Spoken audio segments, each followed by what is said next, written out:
Selamat malam, Shalom Bapak Ibu Saudara yang dikasihi Tuhan.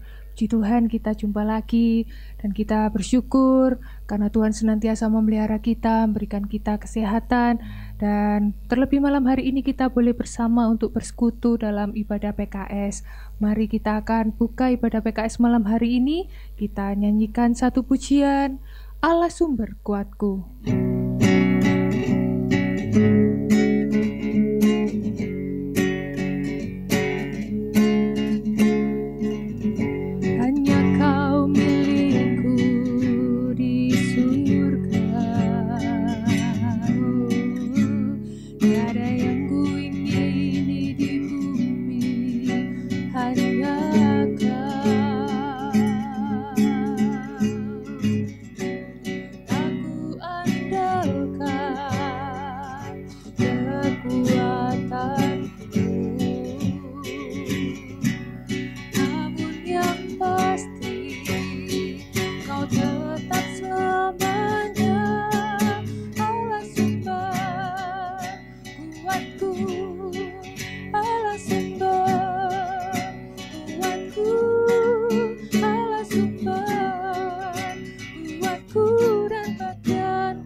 Puji nama Tuhan, hanya Tuhan Yesus saja sumber kuat kita. Sebab itu mari kita terus andalkan Dia, sebab Tuhan yang senantiasa akan menyertai dan menuntun hidup kita.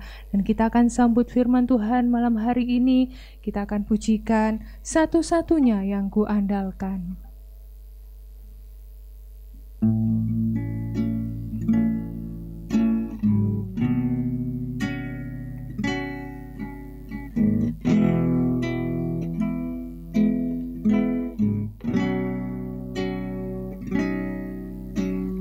Engkau Tuhan yang setia, waktumu selalu yang terbaik. Engkau Tuhan sandaranku,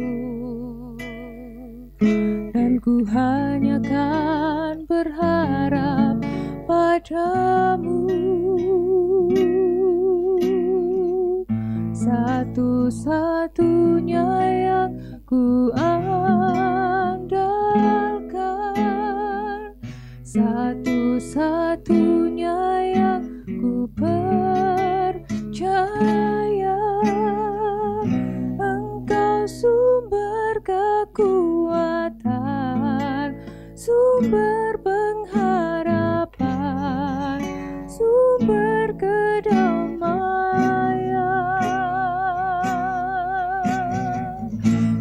Satu-satunya yang ku andalkan,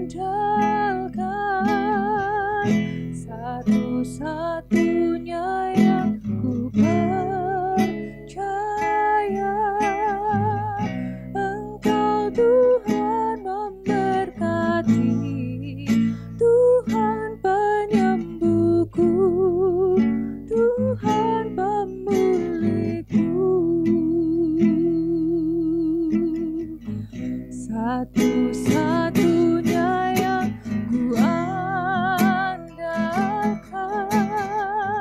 satu-satunya yang ku percaya. Engkau sumber kekuatan, sumber pengharapan, sumber kedamaian.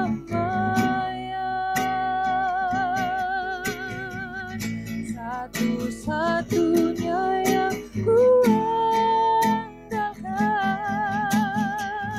satu-satunya yang ku percaya. Engkau Tuhan memberkati, Tuhan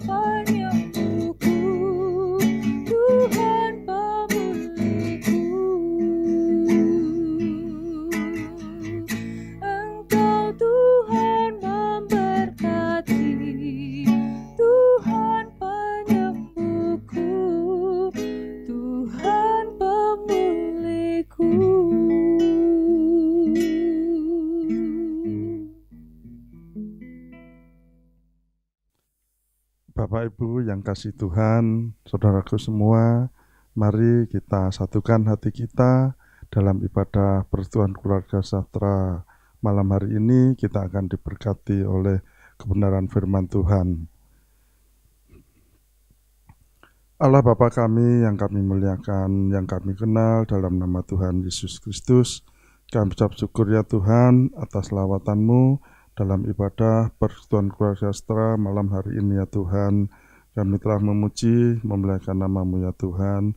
Bila setiap pujian kami boleh menyenangkan hati-Mu ya Tuhan, mendatangkan berkat bagi kami semua ya Tuhan. Engkau sendiri ya Tuhan yang akan mengurapi hamba-Mu ya Tuhan, yang kudus untuk menjadi berkat saluran kebenaran firman-Mu ya Tuhan, yang akan disampaikan. Kiranya ya Tuhan, semua ya Tuhan, boleh menerima berkat-Mu ya Tuhan dengan penuh syukur ya Tuhan. Firman-Mu menguatkan iman kami, firman-Mu meneguhkan iman kami ya Tuhan. Biarlah Tuhan firman-Mu juga menegur setiap kami ya Tuhan, sehingga hidup kami semakin berkenan di hadapan-Mu ya Tuhan. Terima kasih Tuhan, terima kasih. Kami serahkan jalannya pemberitaan firman pada malam hari ini dalam nama-Mu yang kudus, dalam nama Tuhan Yesus Kristus, kami ucap syukur dan berdoa. Haleluya. Amin. Salam saudara-saudara yang dikasihi Tuhan. Kita jumpa lagi hari ini di acara ibadah Persekutuan Keluarga Sejahtera. Puji Tuhan, seperti kami di gereja ini, semuanya dalam keadaan baik dalam pertolongan Tuhan. Saya yakin Anda semua yang sedang berhimpun bersama seluruh keluarga, semuanya baik di dalam topangan Tuhan, dalam perlindungan Tuhan, di dalam berkat Tuhan. Nah, hari ini saudara-saudara yang dikasihi Tuhan, saya mengingatkan kita sekalian bahwa kita masih ada dalam suasana masa penampakan Tuhan setelah Paskah beberapa hari yang lalu. Dan pertanyaannya, apa korelasinya sekarang dengan kehidupan kita, anak-anak Tuhan? Saya akan memberitahukan satu hal yang penting sekali, bahwa kalender gereja memberitahu kepada kita tentang bagaimana proses setelah terjadi kematian dan kebangkitan Tuhan. Maka Tuhan sengaja untuk tidak tergesa-gesa, tidak buru-buru langsung kembali ke sorga. Tentu ini bukan isengnya Tuhan. Dan ini pasti Tuhan mempunyai rencana yang begitu baik terhadap gerejanya, yaitu orang-orang yang dihimpun melalui penebusan, melalui pencurahan darah yang sangat mahal, yaitu darahnya Kristus Yesus, anak domba Allah bagi setiap kita, sehingga kita dijadikan miliknya. Untuk itulah Tuhan harus berkali-kali menampakkan diri kepada para murid. Dan sampai hari ini saya yakin Tuhan juga hadir di tengah-tengah kita. Ketika kita sedang bersekutu, Tuhan selalu menjanjikan, jika 2-3 orang berkumpul atas namaku Yesus, aku hadir. Dan katakan amin, Yesus hadir melawatmu saat ini. Puji Tuhan.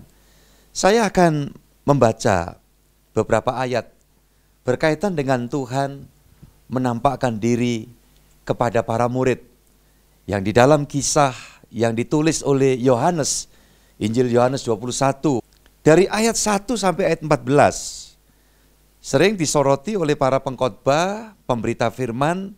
Ini murid-murid sudah kurang iman. Mereka kembali cari ikan. Tapi rupanya setelah saya telusuri, memang mereka seolah-olah melupakan amanat yang sudah diberikan, bahwa mereka telah ditebus dan dilantik menjadi penjala manusia. Tetapi saat ini ketika Yesus dinyatakan mati, para murid mendengar sudah ada yang menerima penampakan. Lanjut mereka pergi ke pantai. Cari ikan, ya betul. Tetapi ada hal yang khusus yang saya lihat.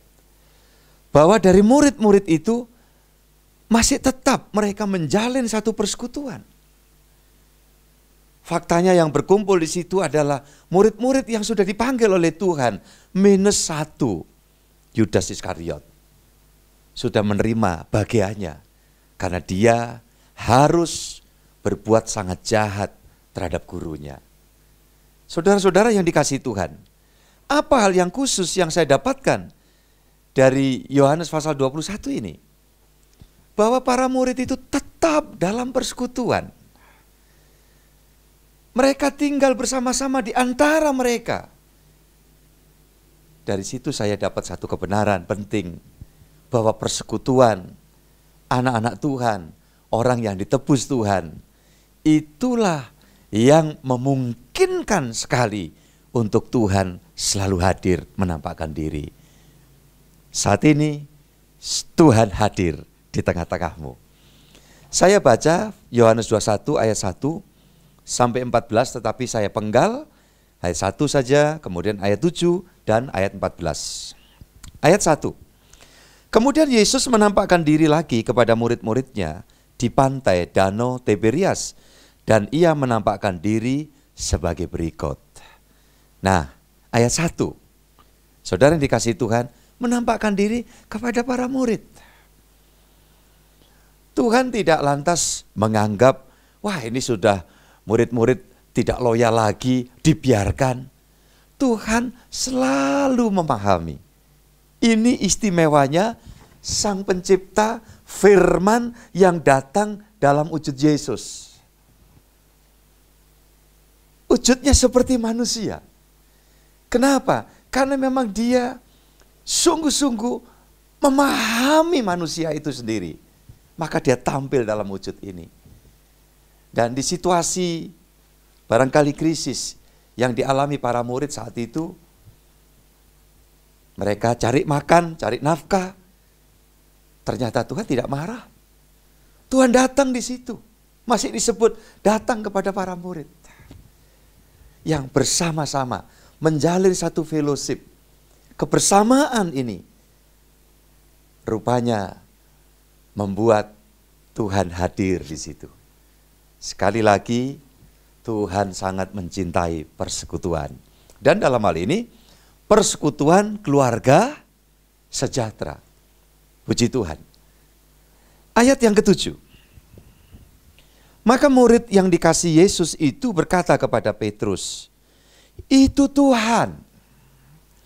Ketika Petrus mendengar bahwa itu adalah Tuhan, maka ia mengenakan pakaiannya. Sebab ia tidak berpakaian, lalu terjun ke dalam danau. Saudara-saudara yang dikasihi Tuhan, kita melihat di tengah para murid yang 11 ini, disebut satu ini adalah murid yang dikasihi Tuhan. Supaya tidak menimbulkan tanda tanya, siapa ini? Ini adalah Yohanes yang menulis Injil yang sedang kita baca saat ini. Bukan Yohanes Pembaptis tentunya. Jadi saudara-saudara yang dikasihi Tuhan, kenapa Yohanes murid ini disebut murid yang dikasihi Tuhan? Secara perjalanan kisah murid-murid dengan Yesus, selalu kita lihat yang memiliki kedekatan dengan Yesus gurunya, salah satunya dan yang utama Yohanes ini. Bahkan kalau kita melihat ada di lukisan-lukisan perjamuan terakhir, Tuhan berdampingan dengan semua para murid. Ada satu murid yang seolah menyandarkan pada bahu Tuhan Yesus, tidak lain dan bukan adalah Yohanes ini. Sehingga Alkitab ini mencatat menjadi julukan murid yang dikasihi. Dan ciri khas murid yang dikasihi memiliki pengenalan yang begitu bagus, memiliki penglihatan rohani yang begitu jelas. Sehingga ketika para murid di pantai danau ini tidak mengenal siapa yang sedang datang mendekati mereka, Yohaneslah yang berteriak kepada Petrus, "Lihat, dia Tuhan." Saudara-saudara yang dikasihi Tuhan, Ini penting, poin yang luar biasa kita bisa ambil. Kalau saya dan saudara jadi anak Tuhan, jadi murid Tuhan, terus hidup dalam persekutuan, lebih-lebih persekutuan dengan Tuhan, di semua keadaan, termasuk hari-hari ini, ketika kita masih tidak bisa melaksanakan ibadah bersama berkumpul di gereja, kita harus melakukan ibadah di rumah masing-masing, termasuk persekutuan keluarga sejahtera memang biasa dilakukan di 10 wilayah, tentu di rumah secara bergilir, dan hari ini saudara melaksanakan di rumah masing-masing. Saudara-saudara yang dikasihi Tuhan, sebagai upaya, usaha untuk aku mau dekat terus dengan Tuhan, ini yang membuat mata rohani kita akan semakin jelas mengenal Tuhan kita Yesus. Dan berbahagialah orang yang mengenal Tuhan Yesus secara jelas, secara gamblang. Hidupnya selalu memiliki ketenangan jiwa, ketenangan batin.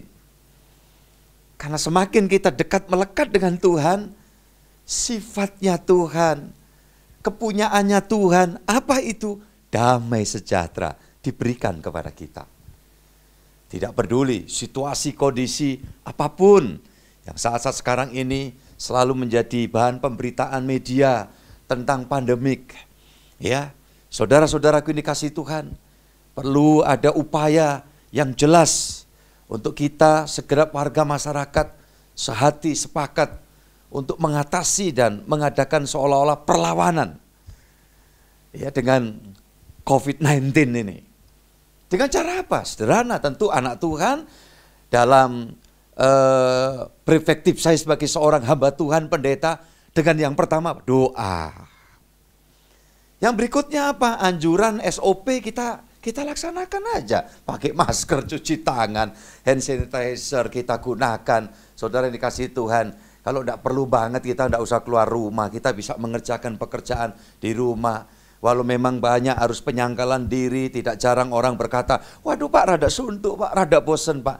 Ya, ini semua adalah anugerah pembelajaran dari Tuhan. Supaya kita sebagai anak Tuhan mensyukuri.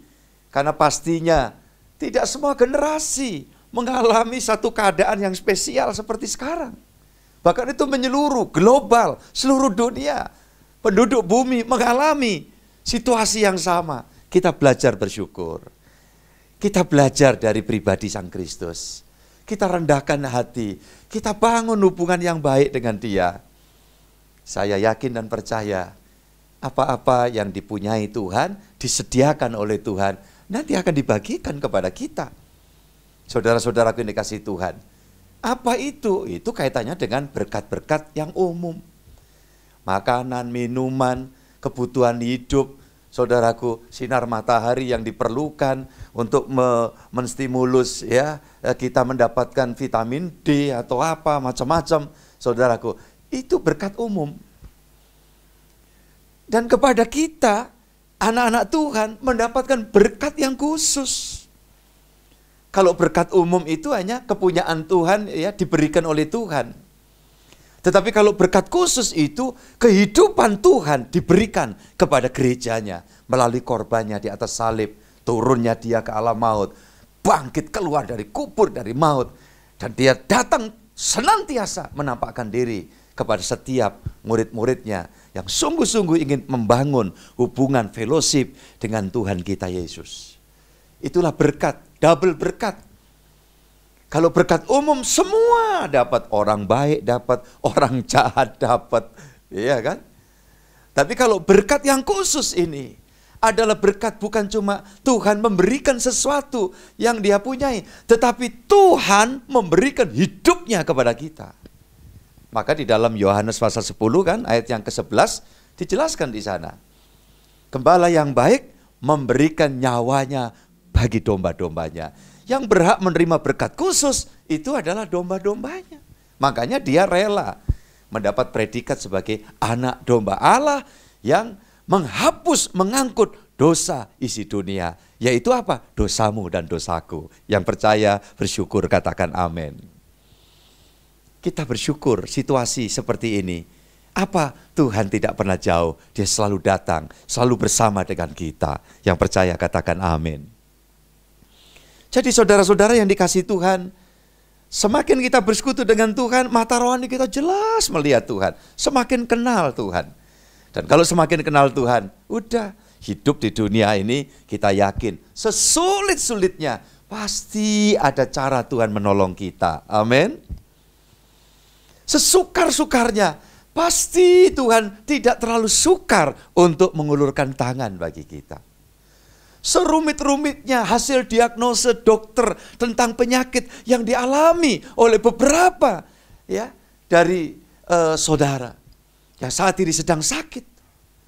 Bagi Yesus, tabib yang ajaib, tidak ada yang sukar, sulit untuk memberikan pertolongan, kesembuhan, dan kehidupan. Catatannya, kalau rumah sorga belum selesai, kalau Tuhan masih punya rancangan buat kita dipakai, untuk apa? Jadi berkat bagi banyak orang, jadi berkat buat sekeliling kita, jadi manfaat yang baik bagi banyak orang. Tidak ada yang sulit Tuhan menyembuhkan kamu yang sakit. Yang saat ini mungkin sedang mengikuti ibadah melalui video, saudara sedang dirawat di rumah sakit. Mungkin ada di ICU sekalipun. Firman saya sampaikan sebagai hamba Tuhan, saya menyampaikan ini.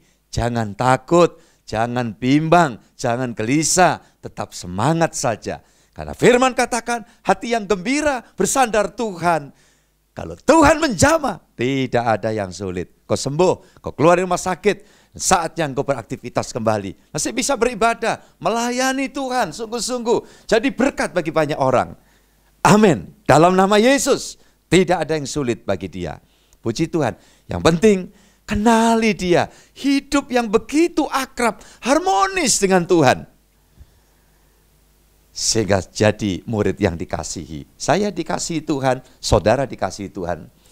Dan kalau semua dikasihi Tuhan, kita dapat double berkat tadi. Berkat-berkat yang umum selama kita di dunia, termasuk kesehatan, dan di atas segalanya berkat yang khusus, keselamatan sorgawi yang Tuhan sudah sediakan dengan pasti buat setiap orang yang berhak menerima, yaitu berkat-berkat khusus ini dari Tuhan. Puji Tuhan. Saudara-saudara yang dikasihi Tuhan Yesus Kristus, itu sebabnya terus bersekutu dengan Tuhan dan terus jalin hubungan, persekutuan dengan keluarga, persekutuan dengan sesama saudara percaya. Saudaraku yang dikasihi Tuhan, kita jalin hubungan yang baik, suami, istri, ya, orang tua, anak, lebih-lebih. Sekarang mesti banyak tinggal di rumah, banyak kumpul, nikmati dengan penuh syukur, ada jalinan hubungan yang baik. Mungkin selama ini satu di mana, satu di luar kota, satu sibuk di mana, dan hari-hari ini sudah bisa menikmati jalin hubungan yang bagus. Saudara-saudara yang dikasihi Tuhan, ya, ada syukur, ada nyanyian, pujian, seperti yang sudah diumumkan oleh admin GKT Gresik Surabaya. Coba siapkan vokal grup keluarga nyanyi. Mau pakai gitar, mau pakai ketipung, mau pakai ya ecek-ecek, boleh. Untuk memuliakan Tuhan. Hasil rekamannya kirim ke admin. Nanti yang hasilnya bagus dapat hadiah. Apa? Sorgawi. Tentu ada hadiahnya. Ya. Jadi saudara-saudara yang dikasihi Tuhan, jadilah murid yang dikasihi oleh Tuhan. Ayat yang ke-14. Yohanes 21. Itulah ketiga kalinya Yesus menampakkan diri kepada murid-muridnya sesudah ia bangkit dari antara orang mati. Saudara yang dikasihi Tuhan Yesus Kristus, kalau Tuhan ya berkali-kali, bahkan bukan cuma 3 kali itu saja, nanti masih akan ada lanjutannya. Dia menampakkan diri, bahkan saudara yang dikasihi, jauh setelah peristiwa itu Tuhan menampakkan diri lagi. Kepada siapa? Kepada Saulus, yang kemudian dipanggil menjadi Paulus, bertobat jadi hamba Tuhan. Waduh, Paulus jadi berkat bagi banyak orang. Pemberitaannya menjangkau dunia. Dan salah satunya yang membuat kita bisa mengenal iman, keselamatan dalam anugerah Tuhan Yesus Kristus adalah melalui pemberitaan seorang hamba Tuhan yang namanya Paulus. Siapa Paulus? Menerima penampakan Tuhan Yesus. Jauh setelah peristiwa, puluhan tahun setelah peristiwa, Tuhan menampakkan diri kepada murid-murid yang 11 itu. Saudara-saudara yang dikasihi Tuhan Yesus Kristus, itu sebabnya melalui pemberitaan firman Tuhan, kita tahu bahwa kenapa Tuhan bangkit tidak langsung naik, itu memberikan jawaban yang pasti. Satu, kepada kita dia memberitahu, seolah berkata begini Tuhan Yesus, anak-anakku ketahui, aku tidak akan meninggalkan kamu sebagai yatim piatu. Itu ditulis dalam Injil Yohanes. Kepada gerejanya dia memberitahu, ketahui kamu tidak sendiri, aku menyertai kamu sampai kesudahan alam. Itu kepada kita gerejanya. Maksud penampakan Tuhan, ya, di hadapan iblis, musuh bebuyutan. Seolah Tuhan Yesus katakan, iblis, semua yang telah kamu rancang sedemikian rupa, dengan berbagai macam cara kau lakukan, hendak menggagalkan rencana Allah. Ternyata justru kebalik. Rencana iblis dan antek-anteknya lah yang semua digagalkan, dikalahkan, ditaklukkan oleh kuasa Tuhan Yesus Kristus.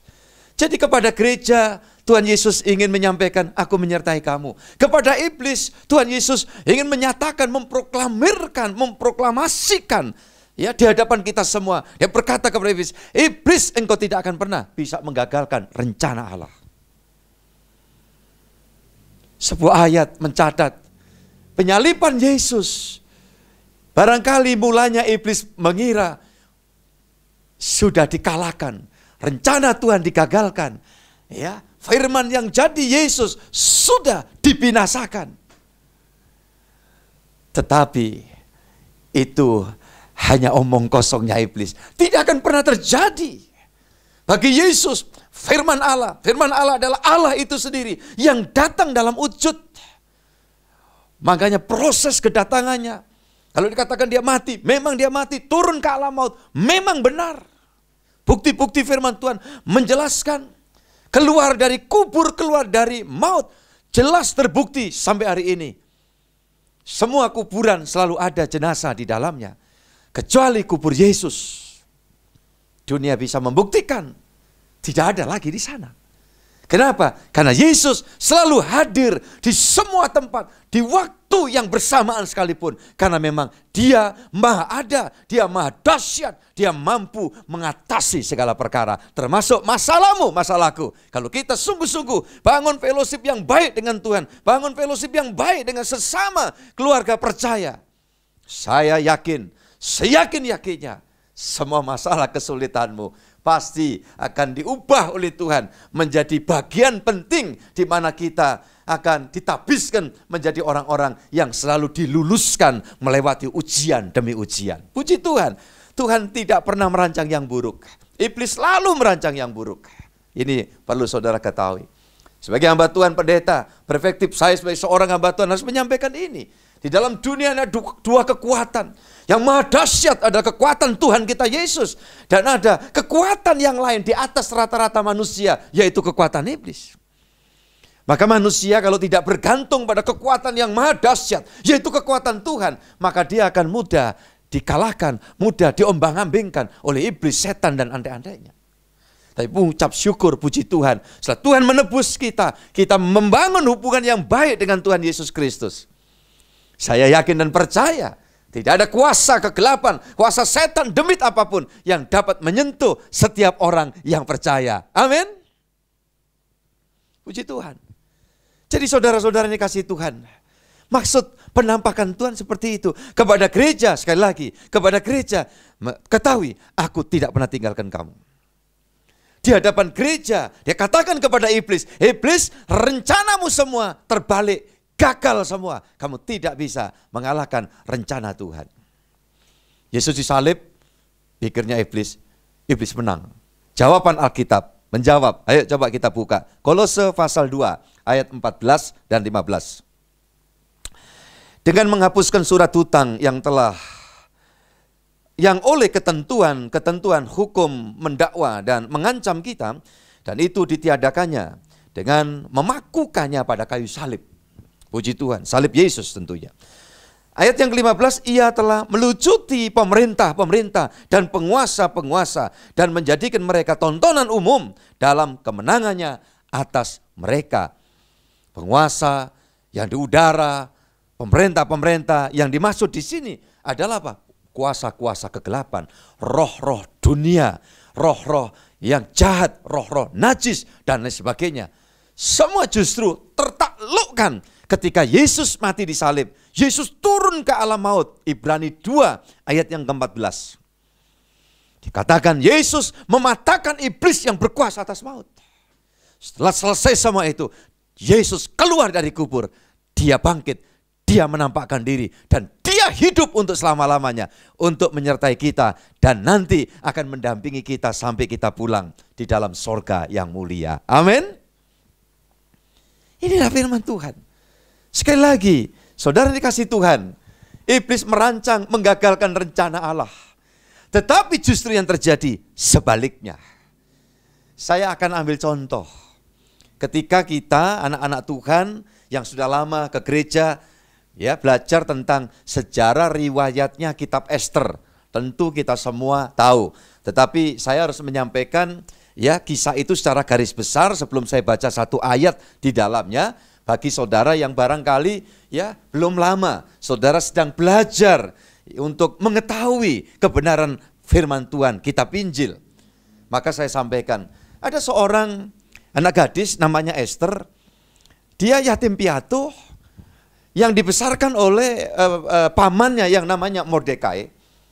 Dan itu pun sudah yatim piatu, nasibnya itu ibaratnya sangat buruk. Kalau bahasa yang kita pernah kenal, sudah jatuh ketimpa tiang listrik barangkali, bukan cuma tangga. Ya, kenapa? Karena pada masa dia kecil, tiba-tiba yang terjadi, Israel ditaklukkan oleh kerajaan ya Babel. Dan apa yang terjadi? Babel ditaklukkan oleh kerajaan-kerajaan lain. Persia kemudian berkuasa. Dan pada saat itu apa yang terjadi? Raja sedang mengadakan ya acara semacam apa putri-putrian begitu ya, ngumpulkan cari mana yang paling layak untuk jadi permaisurinya. Ahasiweros nama rajanya. Nah, singkat cerita, oleh anugerah Tuhan, oleh kemurahan Tuhan, justru anak budak yang namanya Ester terpilih menjadi ratu, pengganti ratu yang lama namanya Wasti. Dari situ ada poin penting buat kita semua. Poin pentingnya di mana? Jangan pernah menangisi nasib, jangan pernah saudara terus hidup dikuasai dengan perasaan ya mengasihani diri seperti khotbah saya berapa hari yang lalu. Saudara-saudara yang dikasihi Tuhan, tetapi coba yakin, kita lihat di sini, yatim piatu, anak budak pula, itu statusnya orang Israel pada waktu itu di tengah kerajaan Persia. Tapi kalau Tuhan nyatakan kuasanya, tidak ada yang mustahil. Dan itu berlaku sampai sepanjang abad zaman. Hari ini pun ketika saudara sedang berpikir, nanti bagaimana masa depan, orang-orang muda, anak-anakku, cucu-cucuku semua. Nasib saya nanti bagaimana, masa depan saya bagaimana. Semua ada dalam tangan Tuhan. Jalan hidup yang baik. Jalin hubungan yang sungguh-sungguh manis dengan Tuhan Yesus. Jalin hubungan yang baik dengan semua orang. Orang percaya dan semua orang ya yang barangkali lain iman, lain kepercayaannya. Tidak masalah, kita jalin hubungan yang baik dengan semua orang. Itu perintah Tuhan, kasihlah sesamamu seperti kamu mengasihi dirimu sendiri. Tetapi Tuhan tidak menginginkan kita mengasihani diri. Ya, melalui peristiwa yang saya ceritakan, seorang yatim piatu, sudahlah. Ya, kemudian di posisi keluarga budak, statusnya itu. Tapi Tuhan bisa ngangkat. Nah, satu ketika saudara-saudara yang dikasihi Tuhan, saya lanjut cerita di dalam Alkitab itu. Tiba-tiba ada orang yang melihat bahwa berkat yang ada pada diri Ester dan keluarganya ini, ya, terutama dengan pamannya yang Mordekai ini, ada seorang namanya Haman. wataknya tidak bagus. Ya, dia selalu buat masalah. Dan pada satu ketika, apa yang terjadi? Haman tuh merasa iri terhadap Mordekai. Dia ingin kemudian mencelakai Mordekai dengan cara dia membuat fitnah yang ditebarkan kepada Raja Ahasiweros. Karena Haman ini, dia pejabat kerajaan, dia punya link, dia punya akses untuk bicara kepada raja, dan rajanya kemakan fitnah. Itu cerita di dalam Alkitab, dan cerita itu sengaja ditulis ribuan tahun silam untuk menjadi pelajaran kepada kita hari ini, bahwa kadang melalui hal seperti itu seolah-olah sisi lain ada kuasa gelap yang merancang keburukan. Tapi kita akan ingat peristiwa Yesus tidak bisa dijatuhkan oleh kuasa gelap. Orang-orang benar, orang beriman yang bergantung kepada Tuhan tidak akan pernah bisa dijatuhkan oleh kuasa gelap. Yang percaya katakan amin. Dan apa yang terjadi? Pada waktu itu Haman seolah-olah berhasil menghasut kepada raja agar memusnahkan Mordekai dan seluruh bangsanya Mordekai yang ada di wilayah kerajaan Persia pada waktu itu. Saudara yang dikasihi Tuhan, kalau kita lihat cerita itu, kisah itu, betapa tidak lama lagi setelah hari yang telah ditentukan, di mana Mordekai termasuk Ester tentunya, karena Ester keponakannya Mordekai, satu bangsa, akan dimusnahkan. Kalau tidak ada pertolongan yang dari atas, itu tidak mungkin bisa terjadi, mereka diselamatkan. Ini satu hal yang luar biasa. Ketika cerita itu bisa Tuhan memberikan penjelasan penerangan, satu ketika Raja Ahasiweros tidak bisa tidur. Di tengah malam itu dia panggil ya semua pejabat kerajaan untuk membukakan buku riwayat sejarah dari kerajaan itu. Singkat cerita, setelah diketahui, dikisahkan ada seorang yang sangat berjasa ya untuk membuka suatu tabir tentang rencana pembunuhan terhadap raja. Akhirnya oleh karena seseorang itu memberi informasi kepada raja, dan akhirnya raja selamat. Dan rencana pembunuhan itu digagalkan, si pembunuhnya tentunya mendapat bagiannya. Tapi waktu raja tanya, orang yang berjasa itu siapa? Apakah sudah dapat hak-haknya karena dia menyelamatkan nyawa raja? Jawab pejabat raja mengatakan, oh belum, tidak pernah dikasihkan itu. Namanya siapa? Ditulis di situ, Mordekai. Lihat ini, saudara-saudara yang dikasihi Tuhan, pekerjaan yang baik, niatan yang bagus, ingin menyelamatkan orang, walau mungkin tidak diperhitungkan oleh manusia. Ya, mungkin kadang-kadang yang kita lakukan hal-hal yang bagus, hal-hal yang menyenangkan orang lain, hal-hal yang mendatangkan manfaat, justru ditanggapi salah oleh orang tertentu, itu mungkin saja. Jangan kecil hati. Ingat, hidupku terus dalam kontrol Tuhan. Dan kalau kita ada dalam kontrol Tuhan, nanti Tuhan yang akan campur tangan. Ya, ada kuasa gelap kadang memutarbalikkan. Kenapa orang benar mengalami banyak kesulitan, banyak kesengsaraan? Kadang-kadang itu menjadi pertanyaan. Tapi ingat, Tuhan tidak pernah mau berhutang. Tuhan, ketika dia melihat semua yang kita kerjakan, sebagai anak Tuhan, yang tulus, yang jujur, yang sungguh-sungguh, dicatat sama Tuhan. Jangan nuntut imbalan sesegera mungkin. Karena kalau sesuatu yang kita panen secepatnya itu kayak nanam jagung, cepat aja 3 bulan. Tapi selesai diambil 1 jagung, habis sudah. Nanam durian tidak secepatnya berbuah. Tetapi bertahun-tahun ditunggu, begitu berbuah, dia selalu berbuah pada musimnya. Ingat anak-anak Tuhan, keluargaku semua, warga persekutuan, keluarga sejahtera, Gereja Kemah Tabernakel Gresik dan Surabaya. Ingat itu, pada waktu dibuka kisah itu, raja ingin jumpa dengan Mordekai. Itulah cara Tuhan kemudian membalikkan rancangan jahat, harus menanggung akibatnya, menuai apa taburannya. Yang semula Haman sudah menyiapkan sulak, ya tiang gantungan yang rencananya ingin menyulakkan, menggantung si Mordekai. Kisah selanjutnya kita dapati, dibalik semua atas keputusan raja, Mordekai, dia justru diselamatkan. Yang naik tiang gantungan Justru Haman, karena kemudian raja mengetahui betapa jahat, liciknya orang ini, ya, ingin mencelakai orang yang tidak berdosa. Tuhan tidak tidur. Tuhan itu selalu menyertai kita dan Dia menampakkan diri setiap saat. Walau mata jasmani kita tidak bisa menatap Dia, tapi Dia melihat kita bahkan sampai kedalaman hati kita. Dia ketahui. Itu sebabnya melangkah terus, persekutu terus dengan baik dengan Tuhan dan dengan sesama. Jalan hidup, ikuti firman Tuhan. Semua dicatat sama Tuhan. Dan yang terjadi, rancangan iblis dibalik oleh Tuhan. Tidak bisa gagalkan Tuhan, justru rancangan iblislah yang gagal. Pasal 9 ayat 1 kitab Ester, coba kita buka. Demikian firman Tuhan.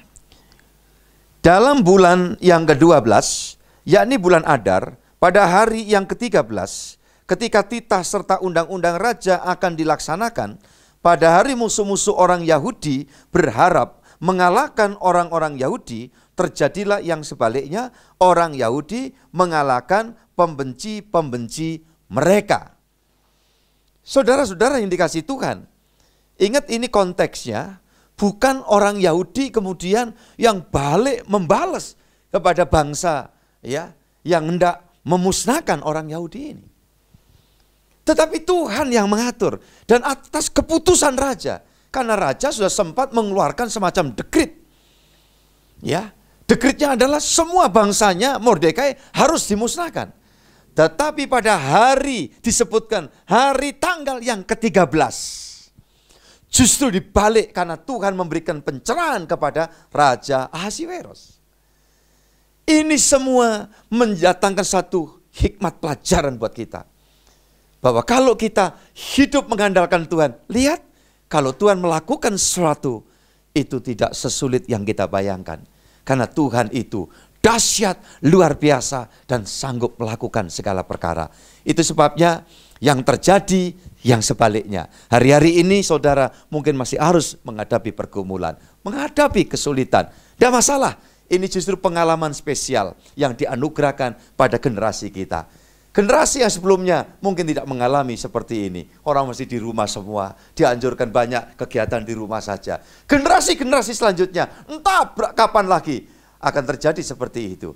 Berarti ini berkat istimewa. Saya dan saudara mendapat satu pelajaran yang penting. Dan untuk itu tetap yakin, Tuhan selalu menjaga kita. Dan Dia pasti akan mengatasi semua masalah dan kesulitan.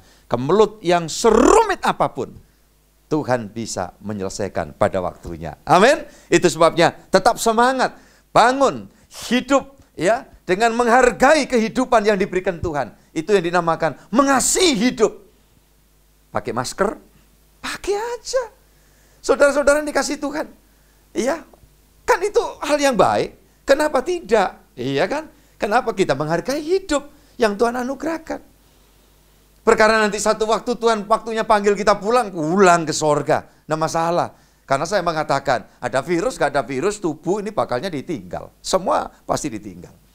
Tapi orang yang beriman, yang terima berkat khusus, akan pulang ke rumahnya Bapa di sorga. Itu sebabnya, saudara-saudara yang dikasihi Tuhan, di semua keadaan, di semua situasi dan kondisi, yang serumit apapun, saya ingin sampaikan kepada kita semua, jangan pernah gentar menghadapi kehidupan ini. Karena Yesus senantiasa memberikan jaminan yang pasti. Saya akhiri pada ayat yang terdapat dalam Perjanjian Lama. Kata yang sangat memberikan jaminan kepada kita semua. Ketika saudara dikduk, ini sampai kapan ada yang tanya sama saya, Pak Pendeta kapan selesainya ini? Saya katakan, gak tahu persis. Kita ikut aja apa yang dirancang Tuhan. Karena rancangan Tuhan itu pasti baik. Dan kita andalkan semuanya kepada Dia. Jangan bilang, wah nanti apa yang terjadi ini, bakal kolap lah ini. Ya akan jatuh lah, akan masalahnya semakin rumit. Pikiran pakai untuk menganggap Tuhan itu selalu positif. Rencananya Tuhan itu tidak ada yang buruk. Buat setiap apa yang dimaksudkan Tuhan. Lebih-lebih berkait dengan kita, anak-anak Tuhan. Saya akan bacakan Keluaran 14 ayat 14. Firman Tuhan singkat. Tuhan akan berperang untuk kamu dan kamu akan diam saja. Saudara-saudara yang dikasihi Tuhan, inilah pengalaman yang terjadi pada para murid.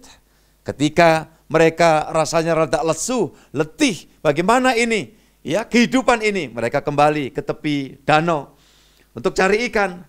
Tuhan tidak marah. Justru Tuhan mendatangi karena mereka tetap di dalam persekutuan yang solid. Mereka tidak kemudian memencarkan diri kemana semaunya sendiri. Enggak, mereka tetap bersama-sama. Ya, itu yang pertama. Ternyata Tuhan campur tangan. Begitu Tuhan datang, menampakkan diri, memberitahu kepada murid-murid, ini loh makanan, makan. Karena waktu Tuhan tanya kepada murid, salah satu murid, apa yang kamu dapat? Semua menjawab, semalam kami kerja, tidak dapat apa-apa. Ya, itu pelajaran, edukasi Tuhan.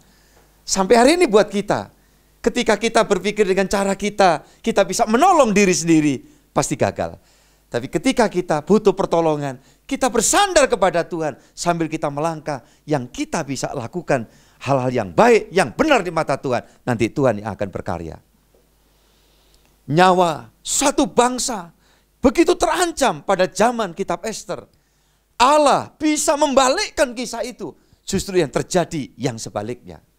Itu sebabnya firman di dalam Keluaran pasal 14 ayat 14 memberikan jaminan buat kita semua. Ayo kita serahkan semua kepada Tuhan. Jalan hidup kita, keberlangsungan kita, masa depan kita, hari tua kita, keberlangsungan anak-anak keturunan kita. Pasti Tuhan akan campur tangan. Kalau kita sungguh-sungguh membangun fellowship yang baik dengan Tuhan. Nanti Tuhan yang akan berperang menggantikan kita. Artinya apa? Akan mengatasi, menyelesaikan semua kemelut yang dihadapi oleh manusia. Manusia siapapun di sini, Tuhan tidak membatasi. Oh ini orang kelompok ini kelompok. Tidak, Tuhan Yesus berkata semua yang mau datang kepadaku, mengandalkan semuanya, bersandar kepadaku, aku akan campur tangan, aku akan turun tangan, aku akan menyelesaikan semuanya. Yang percaya dan diberkati Tuhan, katakan amin. Renungan firman Tuhan sampai di sini dan saya percaya Tuhan pasti memberkati saudara semua. Kita tunduk kepala, kita berdoa. Terima kasih Tuhan, kami mengucap syukur buat kebaikan dan kemurahan Tuhan hari ini bersama dengan keluarga-keluarga di rumah masing-masing. Kami dapat melaksanakan ibadah dan renungan firman Tuhan sudah kami terima. Kami percaya Tuhan bahwa sebagaimana Engkau berfirman, sebegitu juga Engkau menggenapkan semua janji-janjimu. Karena hidupnya gereja hanya bersandar kepada janji Tuhan. Karena janjimu yang sempurna dan selalu pasti digenapi. Itu sebabnya kami tidak perlu khawatir akan kehidupan kami, keluarga kami, keberlangsungan kami. Karena Tuhan yang menampakkan diri kepada para murid pada waktu itu, sampai hari ini Tuhan juga mendampingi kami. Terima kasih Tuhan, semua diberkati oleh Tuhan. Dalam nama Yesus Kristus kami berdoa. Haleluya. Amin. Puji Tuhan, kita telah diberkati oleh kebenaran firman Tuhan. Dan kita akan pujikan terlebih dahulu satu pujian, Dia tak pernah lepaskan tanganku.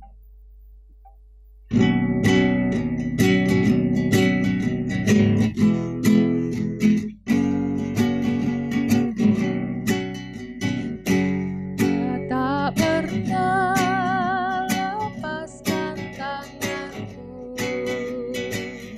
Dia tak pernah lepaskan tanganku. Walau angin menerpa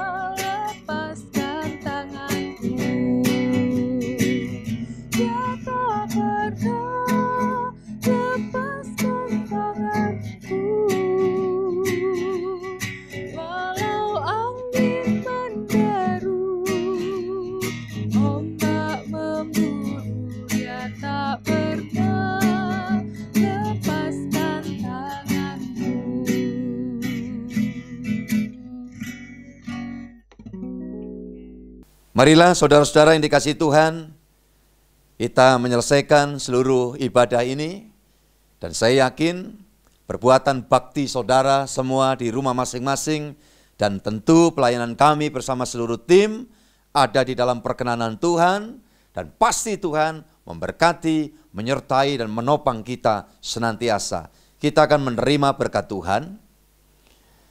Segala hormat, puji, kemuliaan kami naikkan kepada Bapa Surgawi yang senantiasa memberikan perhatian kepada setiap kami umat tebusan-Mu yang tekun hidup di dalam persekutuan.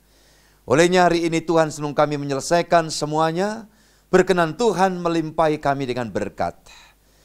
Sekarang terimalah berkat rahmat anugerah dari Allah Bapa, cinta kasih dari Tuhan Yesus Kristus dan persekutuan Roh Kudus menyertaimu sekalian dari hari ini sampai Maranatha. Tuhan datang yang kedua kali untuk menjemput dan mengantar kita pulang ke sorga yang mulia. Semua yang sudah bersekutu dan beriman, katakan bersama, amin. Tuhan memberkati kita semua. Selesai sudah persekutuan ibadah kita saat ini. Dan jangan lupa saudara yang belum mendapatkan perjamuan kudus untuk sesegera mungkin meminta kepada ketua-ketua PKS, ketua-ketua Persekutuan Keluarga Sejahtera, ataupun bagi saudara yang belum tergabung di dalam PKS, sudah bisa mengambil di gereja. Akan dilayani di jam kerja dari jam 10 pagi sampai jam 1 siang. Akan ada hamba-hamba Tuhan yang akan membantu saudara mendapatkan perjamuan kudus itu. Untuk kita akan memasuki ibadah awal bulan di bulan Mei yang akan datang. Kiranya rahmat dan anugerah Tuhan terus menuntun kita sekalian. Sesudah ini silakan kalau saudara Ramatama di rumah masing-masing minum teh hangat apa, silakan. Tuhan memberkati dan kita akan jumpa lagi pada ibadah yang akan datang. Shalom.